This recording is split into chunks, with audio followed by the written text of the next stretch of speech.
Meghan Markle is right back in the middle of another messy conversation. And this one, yeah, it's getting people talking in a big way. Not the usual, oh, she wore this or Netflix deal that, but something way more serious being thrown around online. And honestly, when I first saw this, I had to pause for a second because the claims being made, they're wild, like really wild. So here's what's happening. There's this whole discussion picking up again around Meghan Markle's pregnancies, specifically with Archie and Lilibet. Some critics are pointing at old photos of Meghan Markle's baby bump and saying it didn't look consistent, that it moved strangely, changed shape in ways they didn't expect. Now, look, I'm not a doctor, and neither are most of the people online suddenly acting like experts, but this is the angle they're pushing. And then it gets deeper because now it's not just about photos anymore. People are dragging in documents, specifically Libet's birth certificate. There's this claim floating around about a number on it, the first three digits, 105, which some are saying should match the state where she was born.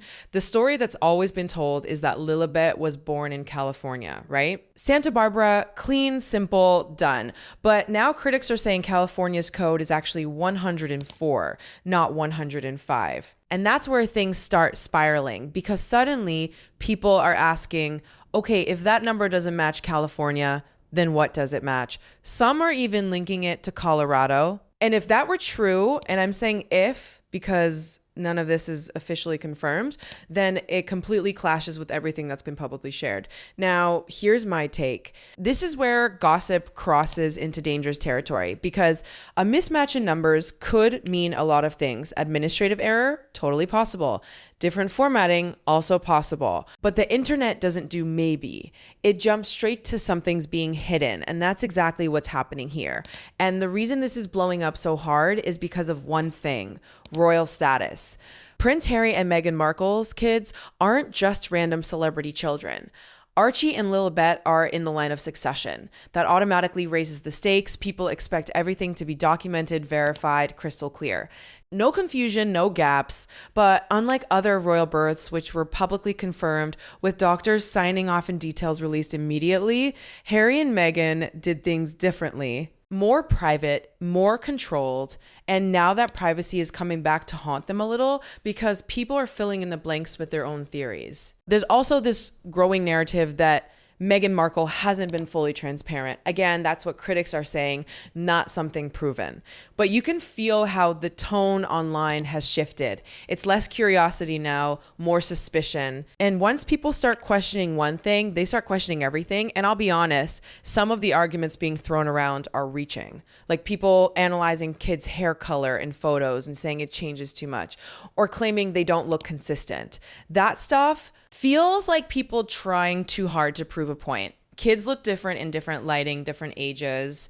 That's not exactly groundbreaking. But at the same time, the document angle, the birth certificate code, that's what's keeping this alive. Because it gives people something concrete to point at, even if the interpretation might not be accurate. And now you've got commentators like Lady C stepping in, adding fuel to the fire, saying there are deeper investigations and more questions being asked behind the scenes. No official confirmation, nothing from the palace, but the way it's being presented, it's enough to keep people hooked. So right now we're stuck in that classic situation, a mix of speculation, half understood details, and strong opinions flying everywhere. Some people think this is being blown way out of proportion. Others think there's something bigger here that hasn't been fully explained yet.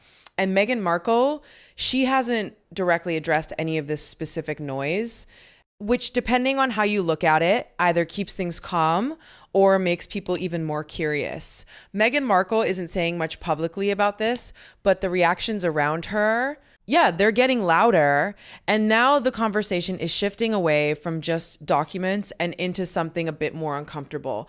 Proof, or what people think is missing proof.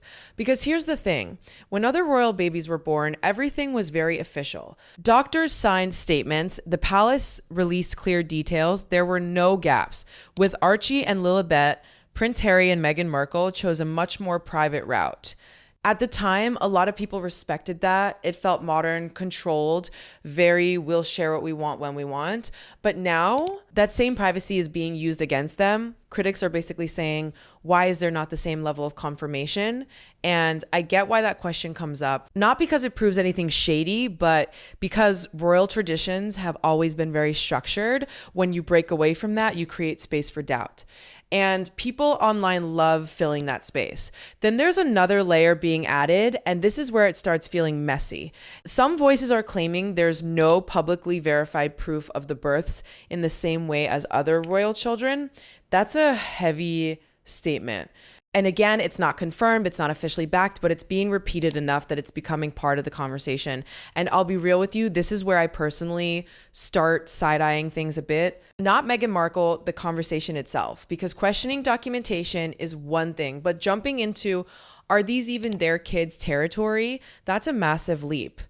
And some people are definitely making that leap. You've got people analyzing photos of the kids, saying their hair color looks different in different pictures or that their features don't match. And I'm just sitting here like, have these people never seen how lighting works? Or how kids change as they grow? That part feels forced, like people trying to build a case out of thin air. But still, the noise keeps building because of one key factor, the line of succession. Archie and Lilibet aren't just private citizens. They're 6th and 7th in line. That makes everything about them feel like public interest, whether Harry and Meghan like it or not. And then you've got this added tension about where the kids are being raised. Harry has already said he doesn't plan to bring them to the UK. That alone has triggered another debate. Some traditionalists are like, how can they be in the line of succession if they're not even connected to the country? Others think that's outdated thinking. Now, does living in California disqualify them? No. But it definitely adds to the perception that things are being done differently. And again, different isn't always bad, but it always gets attention. There's also been chatter about the doctor connected to Lilibet's birth stepping away from practice not long after. Now, let me be clear, that doesn't automatically mean anything suspicious. People leave jobs all the time, but in this kind of environment, every small detail gets magnified. And that's really what's happening here. A bunch of small, possibly unrelated details are being pulled together into one big narrative. Some people see it as coincidence, others see it as a pattern. Even within the royal family, there's speculation about how this is being handled. King Charles III is often described as someone who prefers to avoid conflict, keep things calm, not escalate. Meanwhile, Prince William is seen as more direct, more likely to take a firm stance if something actually needed addressing. But here's the catch. Nothing official has changed. Archie and Lilibet are still listed exactly where they've always been. No removals, no statements questioning anything. So despite all this noise, the system itself hasn't moved an inch. And that's what makes this whole situation feel weirdly split. Online, it's chaos, people debating, arguing, analyzing every detail. But officially, silence, stability, no reaction, which leaves everyone stuck in this loop of speculation. Because when there's no clear response, people just keep digging, keep talking, keep trying to connect dots that may or may not even be connected. And honestly, at this point, it feels less about finding the truth and more about who can build the most convincing story around the gaps. Meghan Markle is at the center of all this noise, but the conversation has kind of outgrown her at this point. It's not just about Meghan Markle anymore. It's about the monarchy, the rules, and what people expect from a system that's already under pressure to modernize. Because now the discussion is going beyond documents and photos and getting into something way bigger, the future of the royal structure itself. And yeah, that sounds dramatic, but that's honestly where some of these debates are heading. There's this argument floating around that if people start seriously questioning the line of succession, it could open a door that's very hard to close, not just for Archie and Lilibet, but for the entire system. Because once you start asking who qualifies or what counts, suddenly everything becomes up for debate. And that's not something the monarchy likes at all. At the same time, there are people saying, why not have that conversation if the royal family represents the public? Shouldn't there be transparency? Shouldn't everything be clear and beyond doubt? That's the side pushing for answers, saying this isn't just gossip, it's public interest. And then there's the other side, the people who think this has gone way too far, that it's invasive, unnecessary, and honestly a bit unfair. Especially when a lot of the claims being thrown around are unverified. That's the word that keeps coming up here. Unverified. Even the idea that Meghan Markle planned things strategically or that Prince Harry included certain details in his memoir for legal reasons, that's all speculation. Interesting. Sure, but still speculation. There's also been chatter about how Meghan Markle presents the kids publicly. Some critics say she's showing them more now. Others say she's still controlling what we see very tightly. And yeah, I've noticed that too. It's selective. You'll get glimpses, but never the full picture. And that's clearly intentional. Now, whether that's for privacy, branding, or something else, that's where opinions split. Some people respect it. Others think it just adds to the mystery and fuels more questions. And then there's the media angle, which honestly plays a huge role here. Different outlets are framing this situation in completely different ways. Some are defending Meghan Markle and Harry, calling this whole thing overblown. Others are leaning into the controversy, highlighting every inconsistency they can find. That divide is making everything louder. Because depending on what you read or watch, you're getting a completely different version of reality. Meanwhile, King Charles III is being pulled into the conversation in a subtle way. There's this idea that his legacy could somehow be tied to how he handles family tensions, and I'm not fully buying that. A monarch's legacy is way bigger than one family situation. Look at the work he's done with the King's Trust. That's impacted thousands of people. Real, tangible impact, but that doesn't trend online the same way controversy does, so it gets overshadowed. And Prince William, he's being watched closely too. People are wondering if he'd take a stronger approach if something actually needed addressing. But again, there's nothing official happening right now that requires that kind of move. So we're back to where this all started. A lot of talk, very few confirmed facts. That's what makes this whole thing tricky. On one hand, you've got details like the birth certificate code that seem specific enough to question.